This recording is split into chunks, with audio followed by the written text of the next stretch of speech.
प्यारे बच्चों, स्वागत है आप सभी का माय स्ट्रगल एकेडमी के यूट्यूब चैनल पर। बच्चों, आज हम राष्ट्रीय आय एवं योग्यता आधारित छात्रवृत्ति योजना परीक्षा 2023 का मॉडल पेपर लेकर आए हैं, जिसमें आज हम विज्ञान से 35 क्वेश्चंस करने वाले हैं। सभी बच्चे इस वीडियो को ध्यानपूर्वक देखेंगे, क्योंकि ये जो क्वेश्चन है 35 बहुत ही इम्पोर्टेंट है और आपकी परीक्षा के लिए बहुत ज़्यादा ही इम्पोर्टेंट है, क्योंकि ज़्यादा ही क्वेश्चन ज़्यादा बार पूछे गए हैं। तो इसलिए इस वीडियो को आप सभी लोग बिना स्किप किए हुए ध्यानपूर्वक देखना है। और अगर चैनल पर पहली बार आए हैं तो चैनल को सब्सक्राइब कर लेना है, क्योंकि मैं राष्ट्रीय आय एवं योग्यता आधारित छात्रवृत्ति योजना जो स्कॉलरशिप योजना चल रही है, इसके सारे मॉडल पेपर आपको देने वाला हूँ। प्लेलिस्ट बनी हुई है, अगर आपने जो वीडियो नहीं देखे हैं तो आप प्लेलिस्ट में जा कर के उस वीडियो को देख सकते हैं। और अगर आप इस वीडियो को पाना चाहते हैं तो मैं आपको इस वीडियो के अंत में बताऊंगा कि आप इस वीडियो की जो पीडीएफ है, जो इस मॉडल पेपर की पीडीएफ है, वो कैसे प्राप्त करेंगे। तो सभी बच्चे इस वीडियो को ध्यानपूर्वक देखेंगे और अंत में मैं आपको बताऊंगा कि कैसे इसकी आप पीडीएफ प्राप्त कर सकते हैं। चलिए वीडियो स्टार्ट करते हैं। पहला प्रश्न है कि फैरेड, जो फैरेड है वो किसका मानक है। क्वेश्चन देख लीजिए, फैरेड किसका मानक है। तो इसके लिए 4 ऑप्शन दिए गए हैं। 4 ऑप्शन में एक सही ऑप्शन है, वो चुनकर आपको लिखना है। तो ऑप्शन ए है कि प्रतिरोध का मानक है, ऑप्शन बी है चालकत्व का मानक है, ऑप्शन सी है धारिता का, ऑप्शन डी है प्रेरकत्व का मानक है। जो फैरेड है वो आपका सही आंसर इसका होगा कि ये जो है फैरेड, ये धारिता का मानक होता है। ऑप्शन सी आपका सही आंसर हो जाता है। इसके बाद अगला क्वेश्चन है क्वेश्चन नंबर 2। क्वेश्चन नंबर 2 है कि दूध का अपेक्षित घनत्व ज्ञात किया जाता है, यानी कि दूध का जो घनत्व है वो किससे ज्ञात किया जाता है, आपको इसका आंसर बताना है। तो इसके लिए 4 ऑप्शन इसके लिए भी दिए गए हैं। ऑप्शन ए है हाइड्रोमीटर से, ऑप्शन बी है हाइग्रोमीटर से, ऑप्शन सी है लेक्टोमीटर से, ऑप्शन डी है थर्मामीटर से। यानी कि आपको बताना है कि दूध का आपेक्षिक घनत्व किससे ज्ञात किया जाता है। तो इसका सही आंसर होगा ऑप्शन नंबर सी, यानी कि लेक्टोमीटर। जो दूध का घनत्व है वो लेक्टोमीटर से मापा जाता है। इसके बाद क्वेश्चन नंबर 3 है वायुमंडल दबाव मापने के लिए किस उपकरण का प्रयोग किया जाता है। यानी कि जो वायुमंडल में दबाव होता है उसको किससे मापा जाता है। तो इसका आपको सही आंसर बताना है। 4 ऑप्शन दिए गए हैं। ऑप्शन नंबर ए है लेक्टोमीटर, ऑप्शन नंबर बी है बैरोमीटर, ऑप्शन सी है थर्मामीटर, ऑप्शन डी है मल्टीमीटर। आपको बताना है कि वायुमंडल दबाव मापने के लिए किस उपकरण का प्रयोग किया जाता है।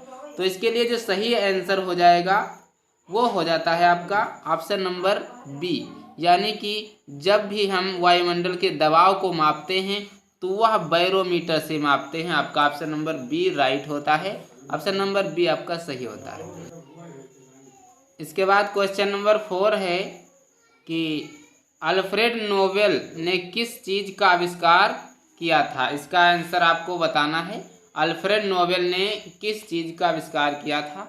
ऑप्शन ए है कंपास का, ऑप्शन नंबर ए है कंपास का, ऑप्शन नंबर बी है डायनामाइट का, ऑप्शन नंबर सी है पेनिसिलिन का, ऑप्शन नंबर डी है लाइट बल्ब का। जो अल्फ्रेड नोबेल थे उन्होंने किसका आविष्कार किया था, आपको इसका सही आंसर बताना है।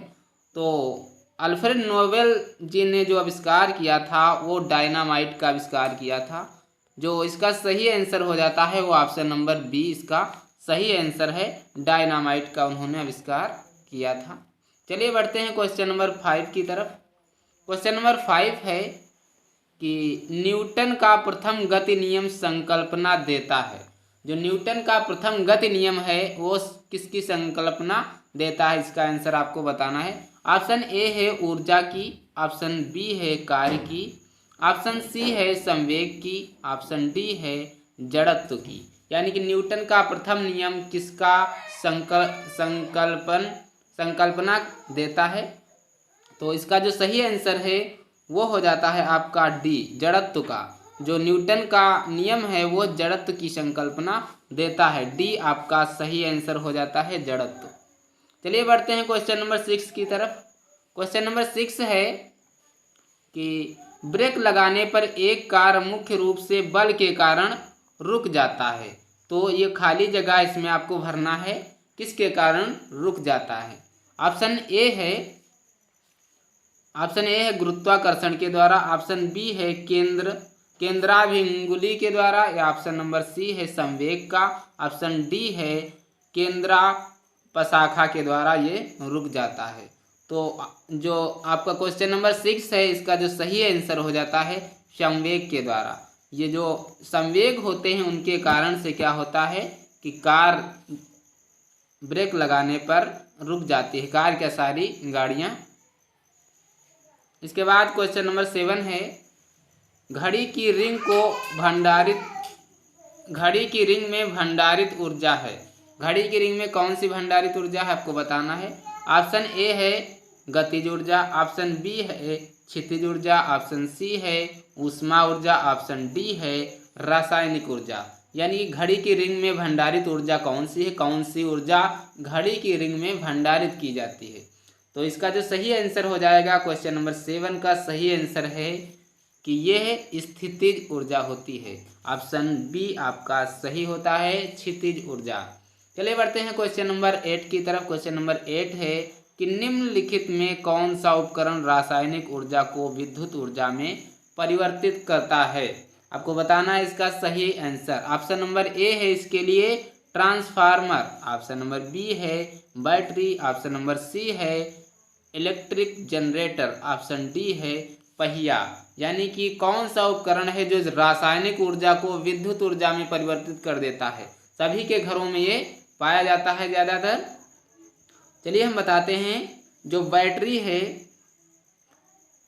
वो क्या करता है, रासायनिक ऊर्जा को विद्युत ऊर्जा में परिवर्तित कर देता है। इसलिए इसका सही आंसर हो जाता है option number B, battery. Battery के द्वारा क्या होता है, रासायनिक ऊर्जा को विद्युत ऊर्जा में परिवर्तित किया जाता है। चलिए बढ़ते हैं क्वेश्चन नंबर 9 की तरफ। क्वेश्चन नंबर 9 है कि एक सुई जल के पृष्ठ पर किसके कारण प्लवन करती है। तो इसके लिए ऑप्शन ए है कि श्यानता के कारण, ऑप्शन बी है असंजक बल के कारण, ऑप्शन सी है पृष्ठ तनाव के कारण, ऑप्शन डी है पृष्ठ ऊर्जा के कारण। तो इसके लिए सही आंसर जो आपका है वो है ऑप्शन नंबर सी, यानी कि पृष्ठ तनाव के कारण एक सुई जल के पृष्ठ में क्या होती है, प्लवन करती है। चलिए बढ़ते हैं क्वेश्चन नंबर 10 की तरफ। क्वेश्चन नंबर 10 है कि वर्षा की बूंद का आकार गोलाकार किस कारण होता है। बहुत इंपॉर्टेंट क्वेश्चन है आपके लिए। वर्षा की बूंद का आकार गोलाकार किस कारण होता है। तो इसके लिए ऑप्शन ए है श्यानता के कारण, ऑप्शन बी है पृष्ठ तनाव के कारण, ऑप्शन सी है प्रत्यास्थता के कारण, ऑप्शन डी है गुरुत्व के कारण। वर्षा की बूंद का आकार जो गोलाकार होता है वो होता है आपका ये गुरुत्व के कारण। किसके कारण, गुरुत्व के कारण होता है। ऑप्शन डी आपका सही हो जाता है। चलिए बढ़ते हैं क्वेश्चन नंबर 11 की तरफ। क्वेश्चन नंबर 11 है कि मानव शरीर का औसतन तापमान कितना होता है। ऑप्शन नंबर ए है 34 डिग्री सेंटीग्रेड, ऑप्शन बी है 35 डिग्री सेंटीग्रेड, ऑप्शन सी है 36 डिग्री सेंटीग्रेड, ऑप्शन डी है 37 डिग्री सेंटीग्रेड। यानी कि आपको बताना है मानव शरीर का औसतन तापमान कितना होता है। बहुत इंपॉर्टेंट क्वेश्चन है, ज़्यादातर परीक्षाओं में यह पूछा जाता है और आपकी परीक्षा में भी शायद ये क्वेश्चन देखने को मिले। तो सभी बच्चे इसको ध्यानपूर्वक देखेंगे और आपको याद भी होना चाहिए, ये कॉमन चीज़ें हैं। तो इसके लिए जो सही आंसर है वो है आपका 37 डिग्री सेंटीग्रेड, यानी कि ऑप्शन डी आपका सही हो जाता है। 37 डिग्री मानव शरीर का औसतन तापमान होता है। अगर वीडियो अच्छा लग रहा है तो वीडियो को लाइक करें, चैनल पर पहली बार आ गए हैं तो चैनल को सब्सक्राइब करें और इस वीडियो को ज़्यादा से ज़्यादा शेयर करें। और अगर आप अन्य किसी भी सब्जेक्ट के नोट्स या फिर आप उसकी PDF पाना चाहते हैं तो आप हमारे टेलीग्राम चैनल को ज्वाइन कर लीजिए। वहाँ पर हम इन सारे जो पेपर हम डाल रहे हैं, जो पढ़ा रहे हैं मॉडल पेपर, उनकी PDF और उसके साथ साथ इसकी उत्तर माला भी आपको उस टेलीग्राम चैनल पर दे दी जाएगी।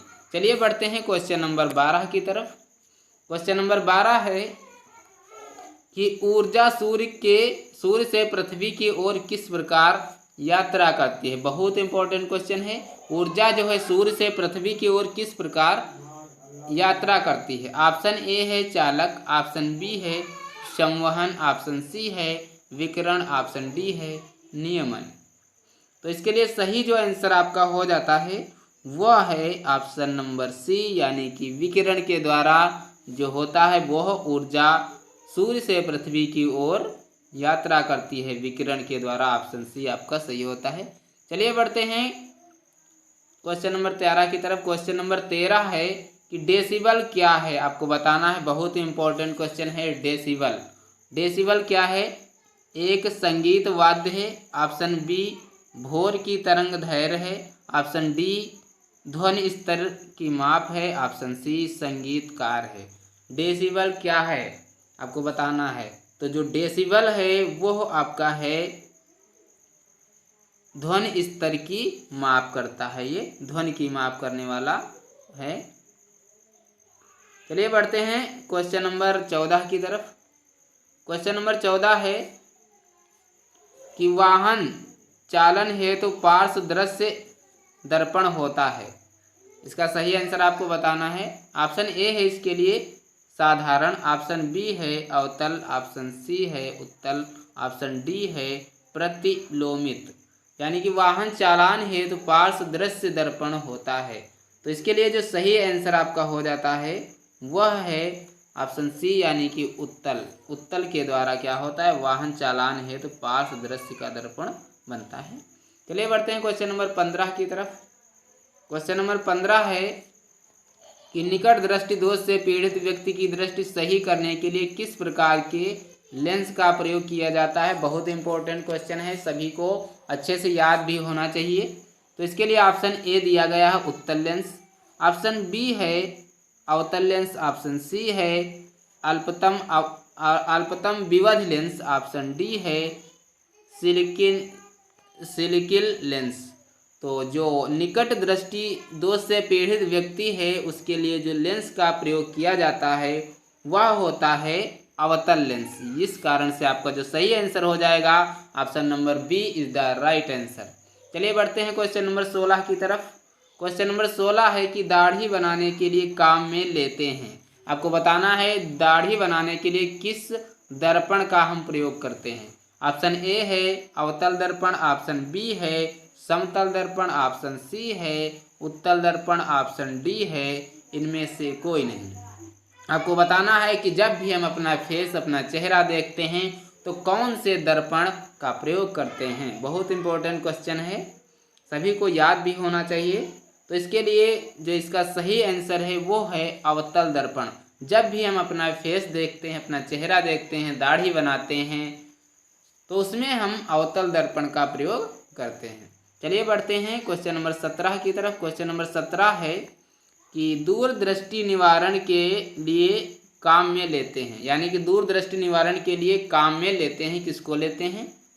ऑप्शन नंबर ए है अवतल लेंस को लेते हैं, ऑप्शन बी है उत्तल दर्पण को, ऑप्शन सी है उत्तल लेंस को, या ऑप्शन डी है एल्यूमिनियम ऑक्साइड को। यानी कि दूरदृष्टि निवारण के लिए हम किसे काम में लेते हैं। तो इसका जो सही आंसर हो जाता है वो हो जाता है उत्तल लेंस।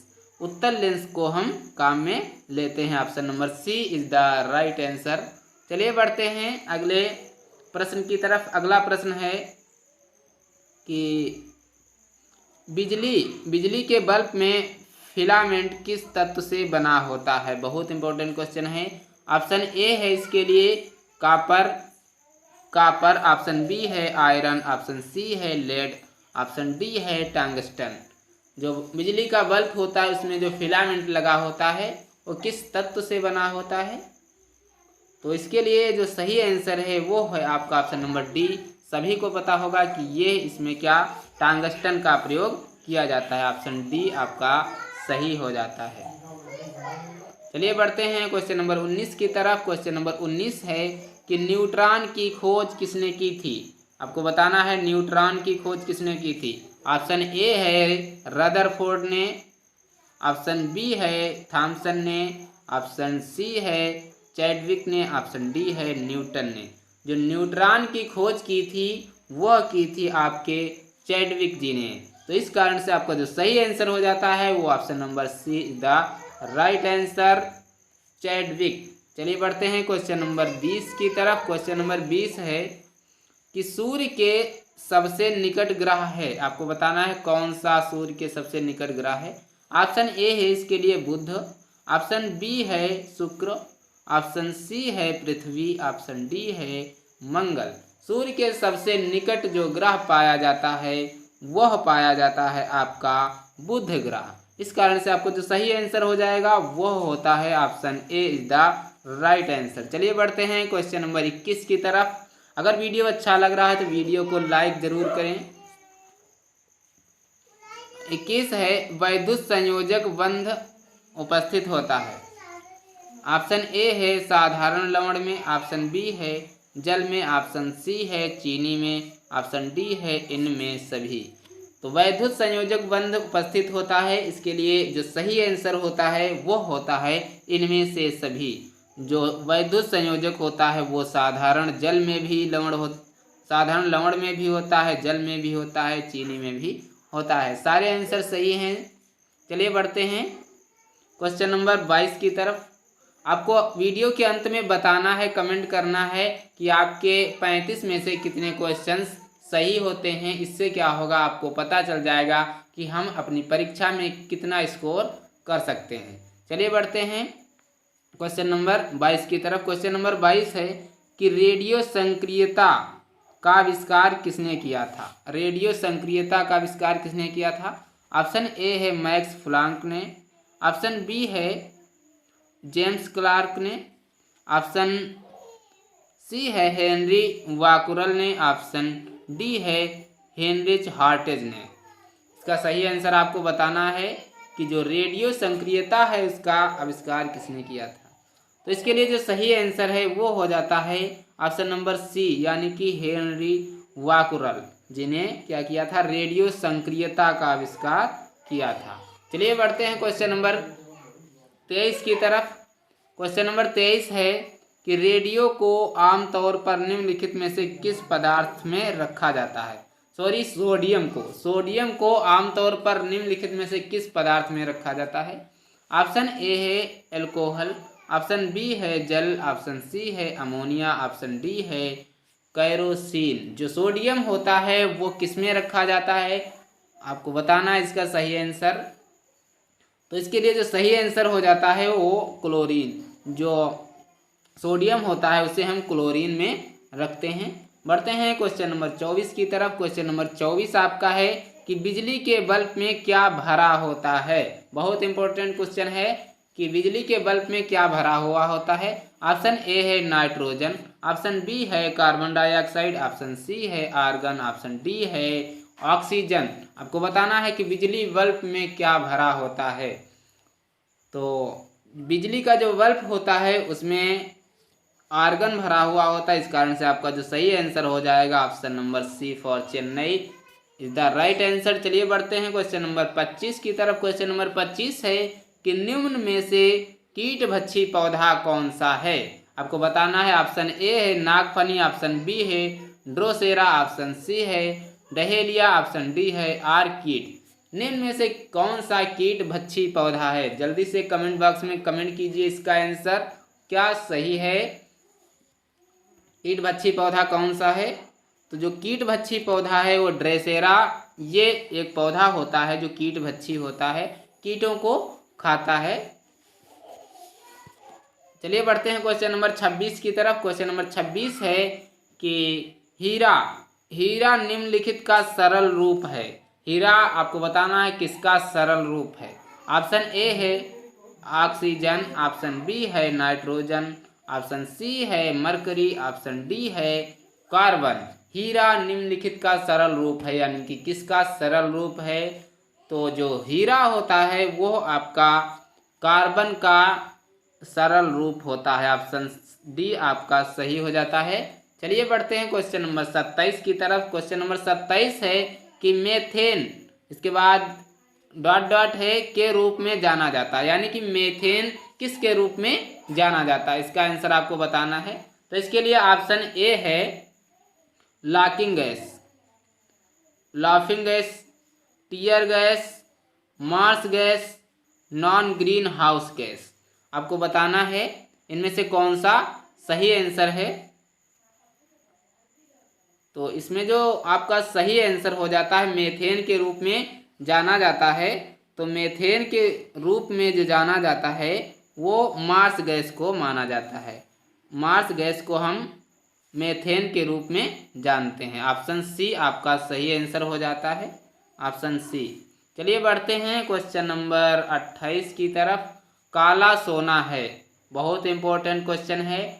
काला सोना है, ऑप्शन ए है अपरिष्कृत सोना, ऑप्शन बी है पेट्रोल, ऑप्शन सी है कोयला, ऑप्शन डी है कार्बन। यानी कि जो काला सोना है वो है क्या है? क्या पेट्रोल है, कार्बन है, अपरिष्कृत सोना है या फिर कोयला है? तो जो काला सोना है वो कोयला होता है। इस कारण से आपको जो सही आंसर होगा option number C is the right answer, कोयला। चलिए बढ़ते हैं क्वेश्चन नंबर 29 की तरफ। क्वेश्चन नंबर 29 है आपका अग्निशमन के लिए हम किसका प्रयोग करते हैं?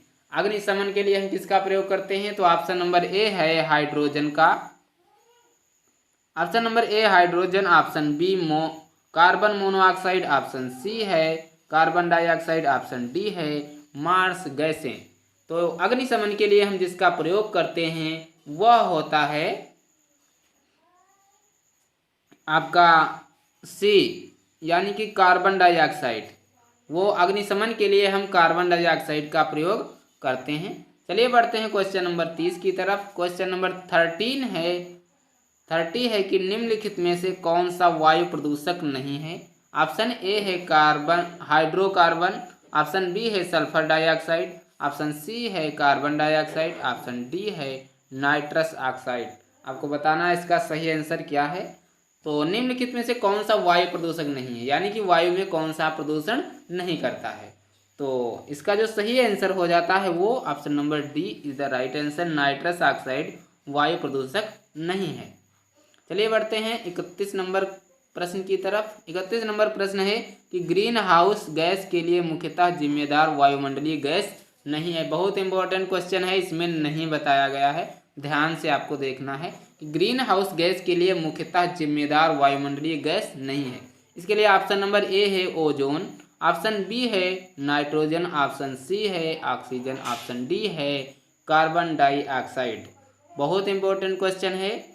तो ग्रीन हाउस गैस के लिए जो जिम्मेदार वायुमंडलीय गैस है वो ओजोन भी है आपका, नाइट्रोजन भी है, ऑक्सीजन भी है। हाँ, और ये कार्बन नहीं है, ये जिम्मेदार इसका नहीं है। इस कारण से आपको जो सही आंसर हो जाता है वो option number D is the right answer, carbon dioxide. इसके बाद क्वेश्चन नंबर 32 है कि रेफ्रिजरेशन में प्रशीतक के रूप में प्रयोग किया जाता है। किसे प्रयोग किया जाता है? प्रशीतक के रूप में। इसके लिए ऑप्शन ए है क्लोरोफ्लोरोकार्बन, ऑप्शन नंबर बी है carbon dioxide, option number C है नाइट्रोजन पेरोक्साइड, ऑप्शन डी है अमोनिया।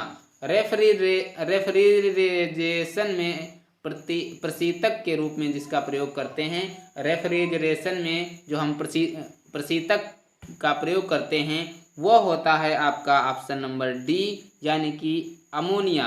अमोनिया का हम क्या करते हैं, इसमें प्रशीतक के रूप में प्रयोग करते हैं। आपका ऑप्शन नंबर डी सही होता है। चलिए बढ़ते हैं क्वेश्चन नंबर 33 की तरफ। क्वेश्चन नंबर 33 है कि धोने का सोडा का रासायनिक सूत्र बताना है आपको। तो इसके लिए जो इसका सही आंसर होता है, धोने का सोडा का रासायनिक सूत्र सभी को पता होगा। इसका जो सूत्र होता है ऑप्शन नंबर डी आपका सही होता है, Na2CO3 10H2O इसका जो सूत्र होता है। वो होता है। चलिए बढ़ते हैं 34 नंबर प्रश्न। 34 नंबर प्रश्न है कि प्लास्टर ऑफ पेरिस का रासायनिक सूत्र है।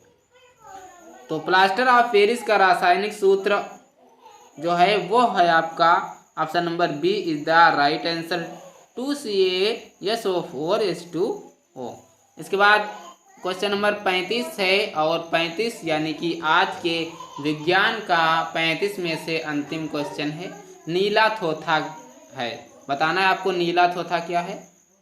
कॉपर सल्फेट है, कैल्शियम सल्फेट है, आयरन सल्फेट है, सोडियम सल्फेट है। नीला थोथा क्या है? तो इसका जो सही आंसर है वो है copper sulphate. Option number A is the right answer. Copper sulphate जो है नीला थोथा माना गया है। तो ये थे आपके विज्ञान से 35 क्वेश्चन। आशा करता हूँ आपको 35 में ज़्यादा से ज़्यादा आपने सही किया होगा, और मैं कामना करता हूँ कि आप सभी लोग अपनी परीक्षा में, इस परीक्षा में एलिजिबल हों और ज़्यादा से ज़्यादा अंक प्राप्त करें। मिलते हैं अगले वीडियो में, तब तक के लिए पढ़ते रहिए सभी लोग और अच्छे से तैयारी करते रहिए।